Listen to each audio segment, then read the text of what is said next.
Picture this. You are lying on a slab of rock. You are wide awake. The room is lit only by fire. There are no bright lights, no sterile gowns, and no anesthesia. If you needed surgery today, you would be knocked out, pumped full of antibiotics, and watched by machines that cost more than a house. But what if you needed surgery 31,000 years ago? For a long time, we thought ancient medicine was basically just throwing leaves at a wound and hoping for the best. But a recent discovery proved us completely wrong. Humans were performing complex, high-stakes surgeries tens of thousands of years before the wheel was even invented. And the craziest part? The patients lived. But let's be honest, if it were you on that stone table, you wouldn't have survived.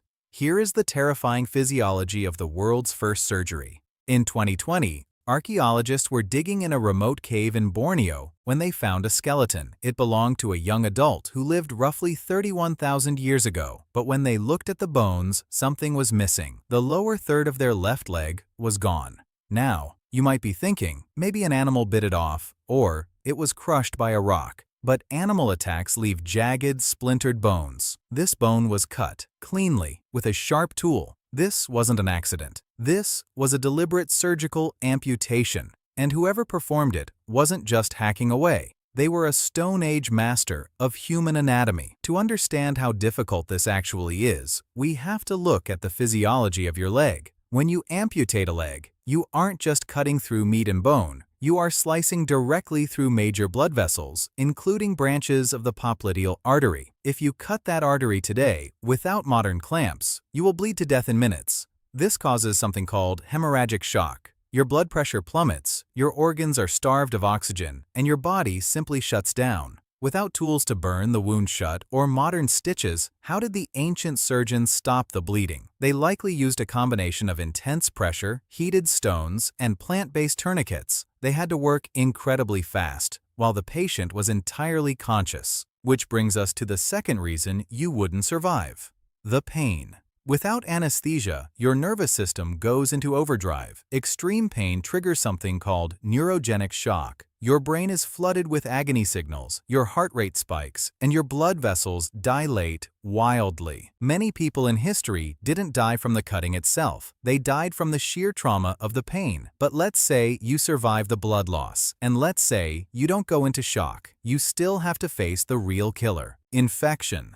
This surgery took place in a tropical jungle. Jungles are basically giant incubators for bacteria. A massive open wound in a humid environment is almost a guaranteed death sentence from sepsis. And yet, the bone of this Borneo skeleton showed unmistakable signs of healing. The tip of the bone was smooth, a process called osteogenesis, where new bone tissue grows over the cut. This proves the patient didn't just survive the surgery, they lived for another 6 to 9 years afterward. Scientists now believe these ancient humans had an advanced understanding of botanical medicine, using local plants with natural antibacterial properties to keep the wound clean. They were making organic antibiotics 30,000 years before Alexander Fleming discovered penicillin. But amputating a leg isn't even the wildest surgery our ancestors were pulling off. If we fast forward a few thousand years, things get a lot more mental, literally. Welcome to the world of trepanation. This was the practice of scraping, cutting, or drilling a hole directly into a living person's skull to expose the brain's protective covering, the dura mater.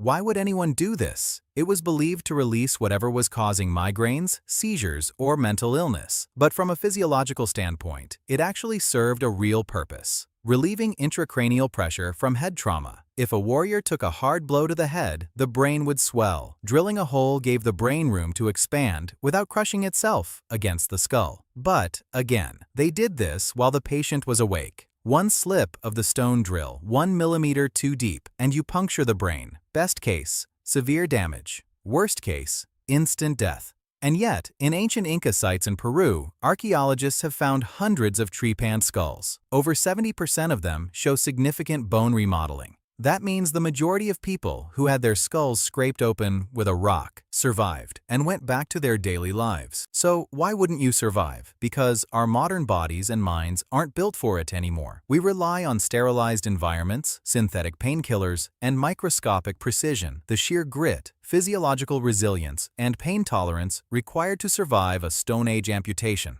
or a skull drilling session, is something we have completely lost to history. Next time you get a paper cut and reach for the antibacterial ointment, take a second to remember the 31,000-year-old human who sat on a rock in a jungle, looked at their surgeon, and survived the unthinkable. And if ancient humans were capable of things that seem impossible today, what if our minds are capable of more than we realize too? In my last video, I explored the strange world of the 369 manifestation method and the mystery behind why millions of people swear it works. Check it out next. Thanks for watching.